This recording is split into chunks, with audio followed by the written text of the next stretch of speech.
Hello friends, welcome to Dana's Tips. இன்னைக்கு நம்ம சுவையான மரவள்ளி கிழங்கு வடை எப்படி பண்றதுன்னு பார்க்கலாம்.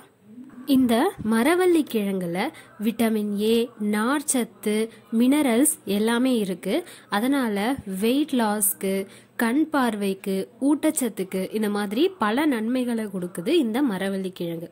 இப்போ மரவள்ளி கிழங்கு வடை செய்யறதுக்கு தேவையான பொருட்கள் என்னென்னு பார்த்தலாம். மரவள்ளி கிழங்கு எவ்வளோ அளவு எடுக்கிறோமோ அதே அளவுக்கு புழுங்கல் அரிசியும் எடுத்துக்கணும். நான் மரவள்ளி கிழங்கு 1/2 கிலோ எடுத்திருக்கேன், அதனால புழுங்கல் அரிசியும் 1/2 கிலோ எடுத்திருக்கேன். புழுங்கல் அரிசியை 5 மணி நேரம் ஊற வச்சு எடுத்துக்கணும். சின்ன வெங்காயம் 100, காய்ந்த மிளகாய் 10, கறிவேப்பிலை சிறிதளவு, பெருங்காயம் சிறிய துண்டு, உப்பு தேவையான அளவு, எண்ணெய்.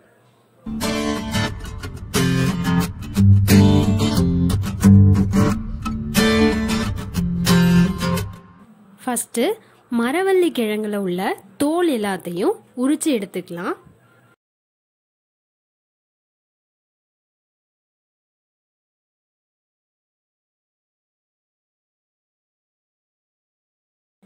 தோல் ஃபுல்லா உரிச்சு முடிச்சதுக்கு அப்புறம் மரவள்ளி கிழங்க இந்த மாதிரி சின்ன சின்னதா கட் பண்ணி எடுத்துக்கலாம். கட் பண்ணி எடுத்ததுக்கு அப்புறம் இந்த மரவள்ளி கிழங்க கிரைண்டர்ல போட்டு அரைச்சி எடுத்துக்கலாம். கிழங்கு அரைப்பட்டு முடிச்சதுக்கு அப்புறம் அரிசியையும் மிளகாயையும் சேர்த்து அரைச்சி எடுத்துக்கலாம். கெட்டியா அரைச்சி எடுக்கணும், தண்ணி அதிகமா விடக்கூடாது. அரைச்சி எடுத்தாச்சு. இப்ப இதுல கறிவேப்பிலை, வெங்காயம், பெருங்காயம், உப்பு சேர்த்துட்டு கலந்து விட்டுக்கலாம்.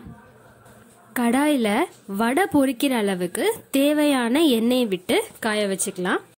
வடை தட்டுறதுக்கு சின்னதா ஒரு வாழை இலை எடுத்து வச்சுக்கோங்க.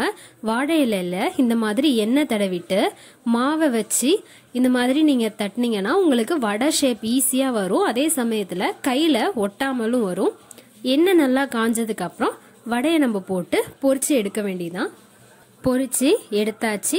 இப்ப அடுத்த ரவுண்டுக்கும் இதே மாதிரி வாழை இலையில வடை தட்டி பொரிச்சு எடுத்துக்க வேண்டியதான்.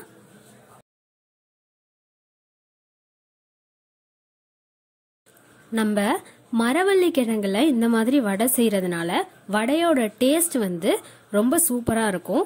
கொஞ்சம் டிஃப்ரெண்டாவும் இருக்கும். அதே சமயத்துல மரவள்ளி கிழங்கு ஹெல்த்தியானதும் கூட. அதனால எல்லாரும் இந்த மாதிரி ட்ரை பண்ணி பாருங்க. ட்ரை பண்ணிட்டு எப்படி இருக்குன்னு கமெண்ட் பண்ணுங்க. சேனலுக்கு சப்ஸ்கிரைப் பண்ணுங்க. பக்கத்துல இருக்கிற பெல் ஐகானை கிளிக் பண்ணிக்கோங்க. தேங்க்யூ.